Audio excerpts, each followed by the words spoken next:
I'm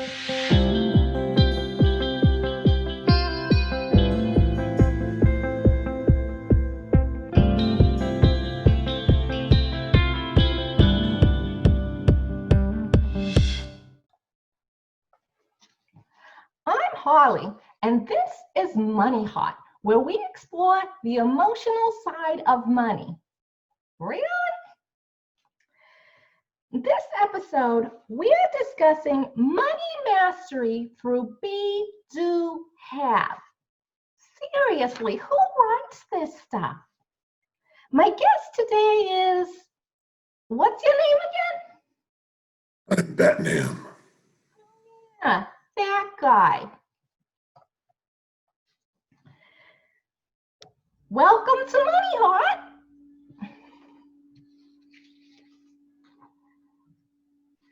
So, Eric, you're a business coach. Yes, I am, Camille. And you shared with me a bit of what people's money strategies seem to be. And it didn't sound like most people had a plan. What are you seeing out there in the real world when it comes to your business? What do you see in some people that come to you for help? You know, that's a great question, because we see different levels of business, right? We see a lot of businesses who are using QuickBooks, but they're not coding things correctly, so the reports are off.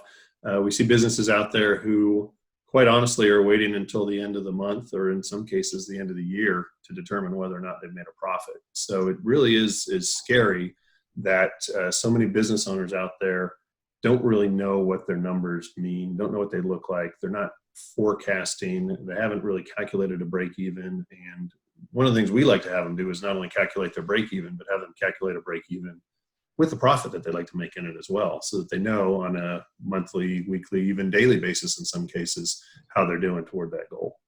So we're in business to actually make money? Yeah, ultimately that is the goal. The goal with a business is to get paid on it twice. Once while you have it and you're getting the revenue from it, and then the second time you get paid on it is when you turn around and sell it. Okay, I like that. I hadn't considered that before. Very cool, very cool. So it sounds like kind of a lot of people are using hope as a strategy. Well, I hope we make some money at the end of the year, which for me, waiting a whole year to find out if you made anything really feels like a long time. What would you recommend doing instead, particularly if someone has an idea of what they would like things to be? How can they start to go in that direction? Well, I think a big part of it is to figure out what their break even is, right? To look at what are the costs that, whether you're open or not, you're going to incur. Things like rent, things like insurance, things along those lines, and know that you have to make at least that amount of money every month if the doors are closed, just to break even, right? Then you want to look at your variable costs, figure those in. And then, as I said, you're also going to look at how much is it that you want to make, and then kind of backward plan that out to determine what do you need to make on a monthly, weekly, daily, even in some cases hourly basis. And at that point, you can say by 2:30 each day, I should have everything after 2:30 should be profit. Nice. But something else I think people need to work on is their mindset. And we talk a lot about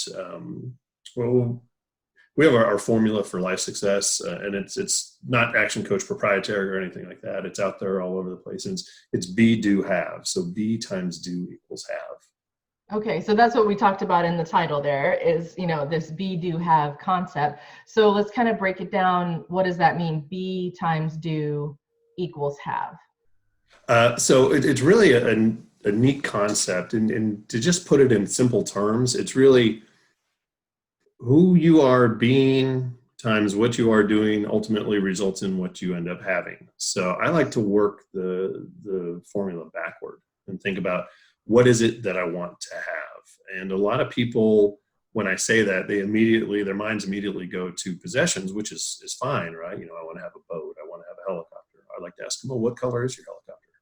What color are the leather seats, right? Let's get really, really clear and granular on that. But there are other areas to think about besides possessions, right? So how much money do you want to have in the bank? What kind of relationships do you want to have with your family? What kind of relationships do you want to have with your friends? What about, your spirituality, your health? So there are all these different areas in your life that you can look at and say, what is it that I want to have in my life? And then you back it up and say, okay, so in order to have those things, what do I need to do? Right. And doing is pretty simple, right? It's your work, it's your processes, it's your it's your systems.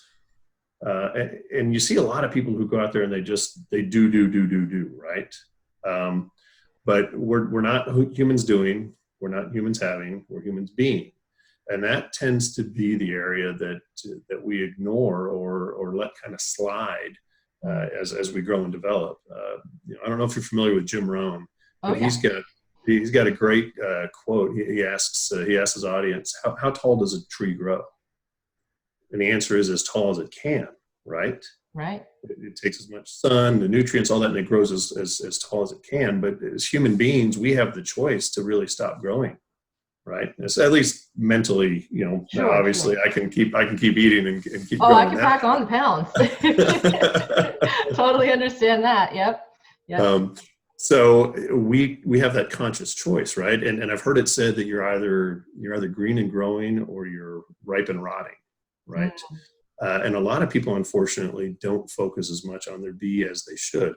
So B is really about a lot of different things. It's about your actions. It's about your behaviors. It's about your decisions, the skills you have, the beliefs you have, the values you have.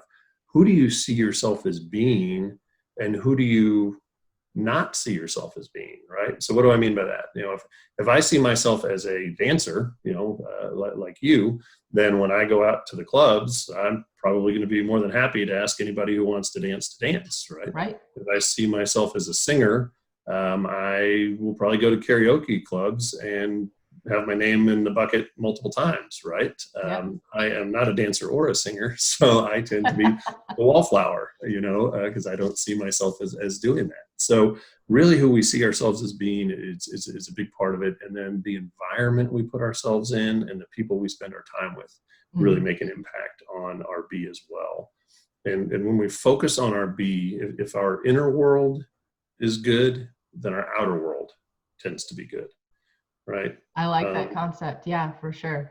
Because if your inner world's all messed up, you might be doing a lot of things, but you're never really going to make that progress that maybe you want to make. Yeah. Right. Yeah. And it may be one of those things where your day is not always going to go perfectly. Right. Sure. But if you're okay inside, and I think about it, I have a friend who used to travel together for work, and it drove him nuts when we would go to a restaurant and there were small children there, right? Because they would cry, they would make noise, whatever it is. And I can remember being on a plane with him once. We were some of the first ones on. Fortunately, it was a Southwest flight, and a family got on and sat down right in front of us. And there were three of us. And, and the two of us looked at him, and we just didn't even say a word. We just all grabbed our Get stuff up and move back, right? And it's one of those things where we knew that if we'd stayed there and those children had cried or whatever, it was going to end up ruining the flight for him. And he was going to allow that to happen, right? Because of his B and who he is. So being able to work on your B and control your responses and those triggers and things like that really can be very, very beneficial. I like that point, because I have heard of the be, do, have concept before and thought of what do you want to be, but that's a really cool idea of thinking, I want to be someone who is calm in a stressful situation, or I want to be someone that can ignore potential distractions and not get frustrated when things don't go my way. That might be, it's kind of another level of what we usually think of when you think, what do I want to be? Mm-hmm. Yeah. I just finished reading a book by Marshall Goldsmith called Triggers, and I don't remember the exact quote, but he was talking to a CEO who said that they just aren't good at giving recognition. And Marshall's response to that CEO was, do you have an incurable genetic disease that prevents you from being able to give recognition? And it really kind of makes you stop and think, we tell ourselves these stories all the time. I can't do this. I'm no good at that. Right. But there are skills we can learn. There are behaviors we can learn. There are things we can do to get better.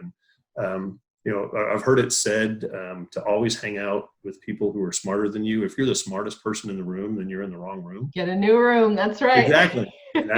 And, especially over the last year, I've really tried to hang out with a lot of people who are smarter than me. So I've hung out with Jim Rohn. I've hung out with Marshall Goldsmith. I've hung out with Chris Voss, who I don't know if everybody knows who he is. He was the FBI's lead international hostage negotiator. So he and I just spent 8 hours or so together.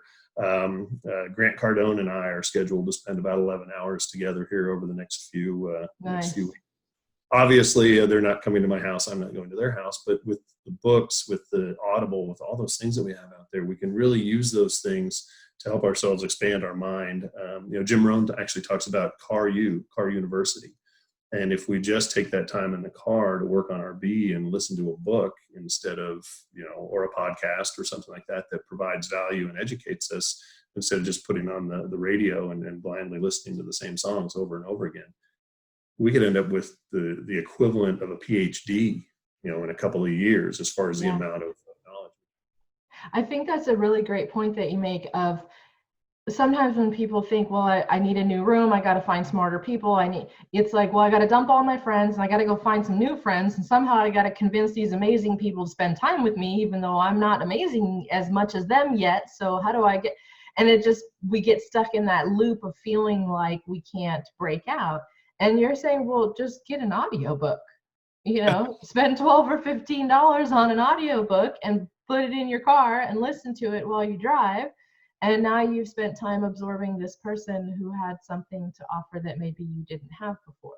So it's like you said, are you genetically incapable of whatever it is? No? Okay, then there's a way to do it. I think that's great. I love that. And then the nice thing is now, if you get a library card, you don't even have to spend the $10 to $12. Right. It's free. Yeah. Yep. Maybe not all of the new ones coming out, but there's a lot on there to keep you busy for a while.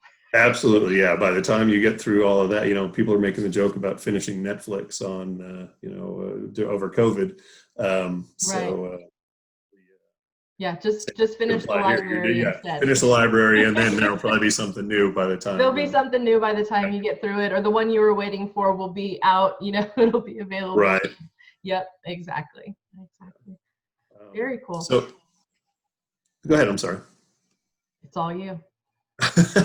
So, well, it's funny because as I think about Be Do Have, one of the coaches who I follow did something that I thought was really interesting, and he actually put some numbers into it because, as I said, people talk about Be Do Have, and it's been out there for a while. And he said, if you think about this, if you just think about where you are right now, because your numbers can be, they can be subjective.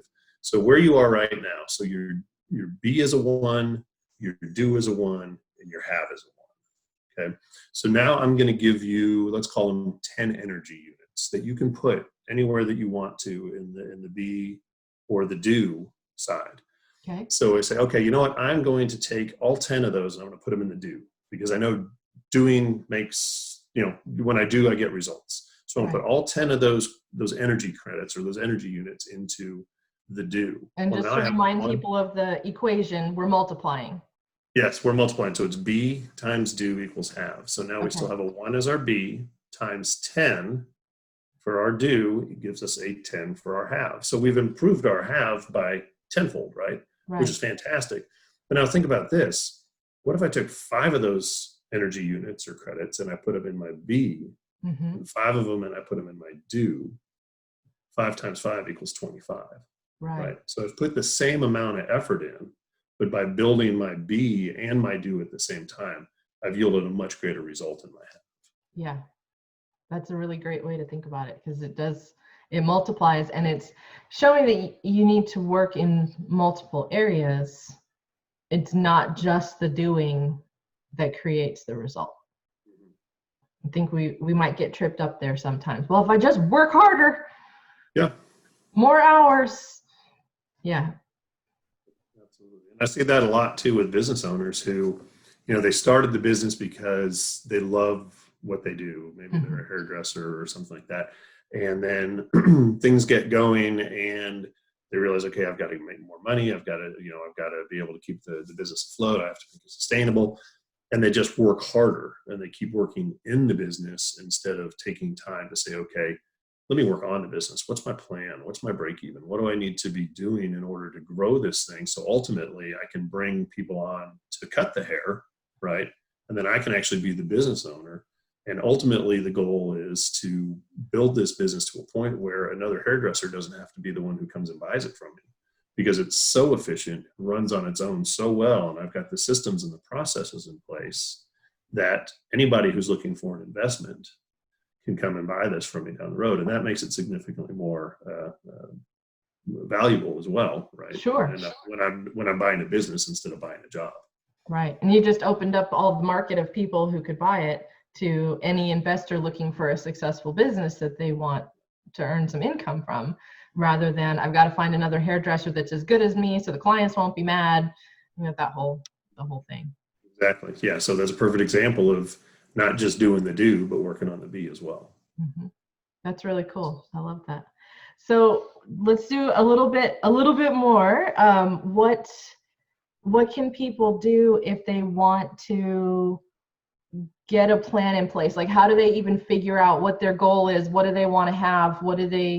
Sometimes this is a little bit of a step backwards of, what if I don't really know what I want to have, or I'm not sure what I want to be?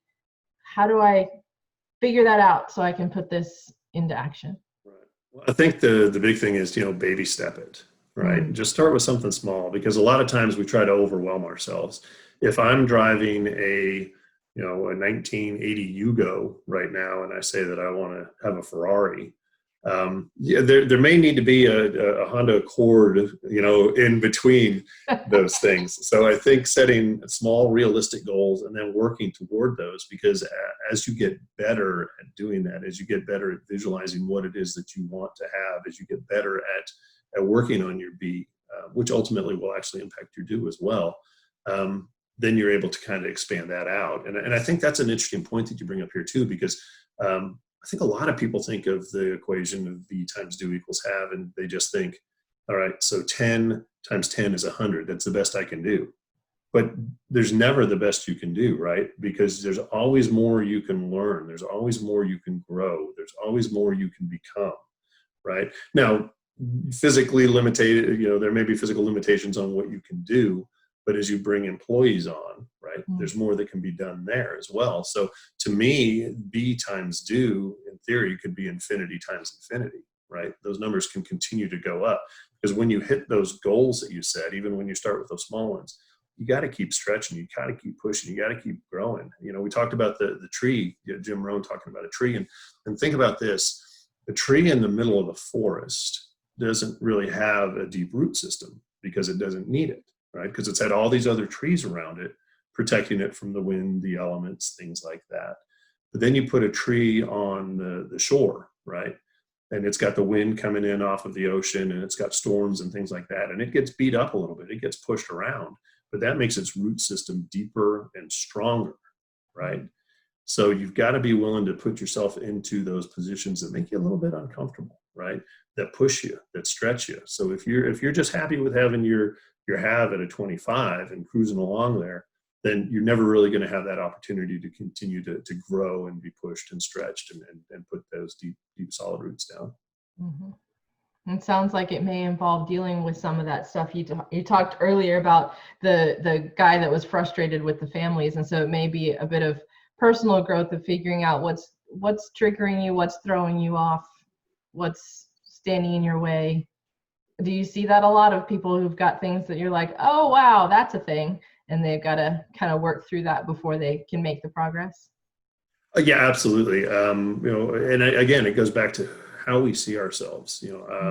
If I say from a young age I'm no good at math, right, then I'm going to tell myself my entire lifetime that I'm no good at math. But when you break it down, really, to an extent, it's very systematic. If you just take the time to learn it and think about it, the answer of 6 times 6 is always 36, right? If I just take the time to learn that. But if I tell myself that I can't do it, then I have that crutch and that fallback, and I just don't even try.